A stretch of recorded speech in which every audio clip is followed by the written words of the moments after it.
તો મિત્રો જીપીએસસી એટલે કે ગુજરાત જાહેર સેવા આયોગ દ્વારા ડીવાયએસઓ અને નાયબ મામલેદાર વર્ગ 3 ની પોસ્ટ પર ભરતી જાહેર કરવામાં આવેલી છે. તો ભરતી વિશે આપણે તમામ પ્રકારની માહિતી એક જ વિડીયોમાં મેળવી લેશું, પરંતુ તે પહેલા વિડીયો ગમે તો લાઈક અને શેર કરી દેજો. ચેનલમાં નવા હોય તો ચેનલને સબસ્ક્રાઇબ કરી દેજો. તો ચાલો મિત્રો વિડીયોની શરૂઆત કરીએ.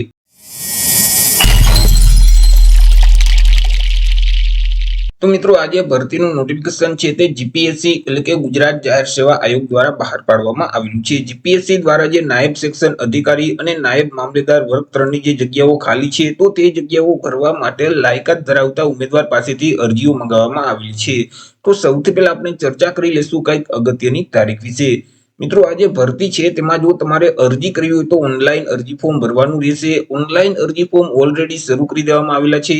1 ફેબ્રુઆરી 2025 થી અરજી ફોર્મ શરૂ કરવામાં આવેલા છે. 1 ફેબ્રુઆરી 2025 થી લઈને 17 ફેબ્રુઆરી 2025 સુધીમાં તમારે ઓનલાઈન અરજી કરવાની રહેશે. ઓનલાઈન અરજી ફોર્મ જે જીપીએસસી નું ઓજાસનું પોર્ટલ છે, gpsc-ojas.gujarat.gov.in નામની જે વેબસાઇટ છે, તે વેબસાઇટ ઉપર જઈ અને 17 ફેબ્રુઆરી 2025 સુધીમાં તમારે ઓનલાઈન અરજી કરવાની રહેશે. મિત્રો આ જે ભરતી છે તેમાં સૌથી પહેલા તો પ્રિલિમિનરી એટલે કે પ્રાથમિક પરીક્ષા લેવામાં આવશે, અને જે અંદાજે 25/4/2025 ના રોજ લેવામાં આવશે. ત્યાર પછી જે મેઇન પરીક્ષા છે એટલે કે મુખ્ય પરીક્ષા છે તે અંદાજે જૂન 2025 માં લેવામાં આવશે.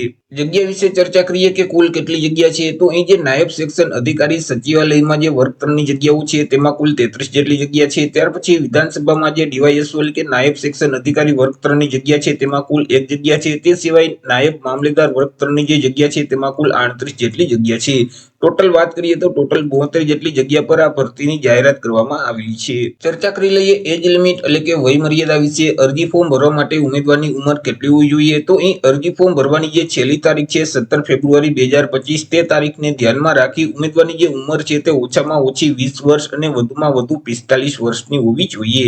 એજ્યુકેશન ક્વોલિફિકેશન એટલે કે શૈક્ષણિક લાયકાત વિશે ચર્ચા કરીએ તો ઉમેદવારોએ કોઈ પણ સરકાર માન્ય યુનિવર્સિટીમાંથી કોઈ પણ વિદ્યાશાખામાંથી સ્નાતક એટલે કે બેચલરની ડિગ્રી છે તે પાસ કરેલ હોવી જોઈએ. જે ઉમેદવારોએ સ્નાતક પાસ કરેલ છે તે ઉમેદવાર આ ભરતીમાં અરજી ફોર્મ ભરી શકશે.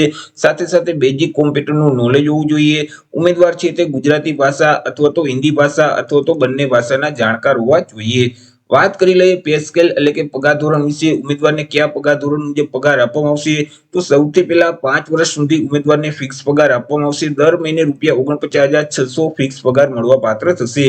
5 વર્ષ પૂરા થઈ જશે એટલે મિત્રો અહીં જે પે મેટ્રિક લેવલ 7 છે તે મુજબ પગાર આપવામાં આવશે, એટલે કે ₹39,900 થી લઈને 1,26,600 નું જે પગાર ધોરણ છે તે મુજબ ઉમેદવારને પગાર આપવામાં આવશે. ચર્ચા કરી લઈએ સિલેક્શન પ્રોસેસ વિશે. તો ઉમેદવારનું જે સિલેક્શન છે તે અલગ અલગ 2 સ્પર્ધાત્મક પરીક્ષાના આધારે કરવામાં આવશે. સૌથી પહેલા પ્રાથમિક પરીક્ષા લેવામાં આવશે કે જે ઓબ્જેક્ટિવ પ્રકારની રહેશે, એટલે કે તેમાં એમસીક્યુ પ્રકારના પ્રશ્ન પૂછવામાં આવશે. કુલ મિત્રો 200 એમસીક્યુ પ્રકારના પ્રશ્ન પૂછવામાં આવશે. એક પ્રશ્નનો 1 માર્ક એટલે 200 માર્કનું પેપર રહેશે. પેપર લખવા માટે 2 કલાકનો સમયગાળો આપવામાં આવશે.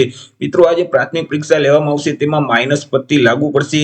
જો તમે પ્રશ્નનો જવાબ ખોટો ટીક કરશો તો મિત્રો તમને જે સાચા પ્રશ્નનો 1 માર્ક મળેલ છે તેમાંથી 0.3 માર્ક માઇનસ કરી દેવામાં આવશે. ત્યાર પછી જે ઉમેદવાર પ્રાથમિક પરીક્ષામાં પાસ થઈ જશે એટલે આગળ તેઓએ મેઇન પરીક્ષા એટલે કે મુખ્ય લેખિત પરીક્ષા આપવાની રહેશે, કે જેમાં તમારે અલગ અલગ 4 પેપર આપવાના રહેશે. ગુજરાતી ભાષા, ઇંગ્લિશ ભાષા, સામાન્ય અભ્યાસ 1 અને સામાન્ય અભ્યાસ 2. મિત્રો તમામ પેપર છે તે 100 માર્કના રહેશે અને તમામ પેપર માટે 3 કલાકનો સમયગાળો આપવામાં આવશે. તો આવી રીતે મિત્રો જીપીએસસી એટલે કે ગુજરાત જાહેર સેવા આયોગ દ્વારા જે દિવ્યાંગ ઉમેદવારો છે તો તેમના માટે ડીવાયએસઓ એટલે કે નાયબ સેક્શન અધિકારી અને નાયબ મામલેદાર વર્ગ 3 ની જે 72 જગ્યાઓ ખાલી છે તે જગ્યાઓ ભરવા માટે લાયકાત ધરાવતા ઉમેદવાર પાસેથી અરજીઓ મંગાવવામાં આવી છે. તો આશા રાખું છું વિડીયો પસંદ પડ્યો હશે. વિડીયો પસંદ પડ્યું હોય તો લાઈક અને શેર કરી દેજો. ચેનલમાં નવા હોય તો ચેનલને સબસ્ક્રાઇબ કરી દેજો.